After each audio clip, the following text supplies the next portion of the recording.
लखनऊ में शिया आलिमुद्दीन मौलाना कल्बे जवाद की गाड़ी पर हमला किया गया। करबला अब्बास बाग दौरे पर गए थे मौलाना जवाद, जहां पर भीड़ ने उन पर हमला किया। मौलाना कल्बे जवाद के साथ दीगर उलेमा और अंजुमन हाय मातमी के लोग धरने पर बैठ गए हैं। जानकारी के मुताबिक करबला की जमीन पर कुछ वक्त से जुड़े लोग कब्जा कर रहे हैं और इसी को देखने पहुंचे थे मौलाना कल्बे जवाद, जहां मौलाना की गाड़ी को रोकने की कोशिश की गई, गाड़ी के शीशे तोड़ने की कोशिश की गई।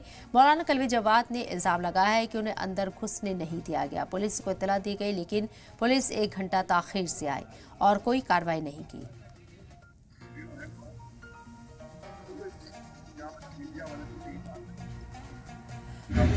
प्लाट बिका हुए, उसके बाद एक जगह झोपड़पट्टी थी और उनकी किराएदारी जो है वो सिराज देता है।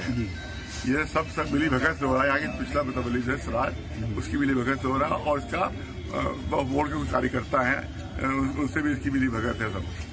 तो उससे सब जो है वो बेच बात के उसको उस पर उन्हें नाजायज जो है तामीर हो रही थी। उसी को हम लोग देखने जा रहे थे कि वो नाजायज तामीर हो रही। तो वहाँ आगे कुछ गुड्डे खड़े हुए थे, उन्होंने रोका हम पर, गाड़ियों पर हाथ मारे उन्होंने और कहा कि हम अंदर जाने नहीं देंगे, हमारी अपनी प्रॉपर्टी मसलन या हम इस पर नहीं जाने देंगे।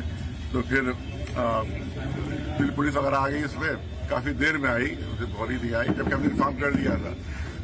1 घंटे तक पुलिस नहीं आई वहाँ पर, 1 घंटे तक पुलिस नहीं आई और जबकि इन्फॉर्म कर चुके थे हम कि हम लोग पहुंच रहे हैं वहाँ पर, लेकिन नहीं आई।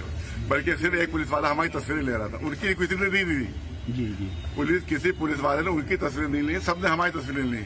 इसका मतलब पुलिस की पूरी टोटल मिली भगत इसमें है और पूरी शरीयत पुलिस के साथ हो रहा है मिलकर और सब कब्जे करवाए जा रहे हैं हमारी जमीनों के ऊपर।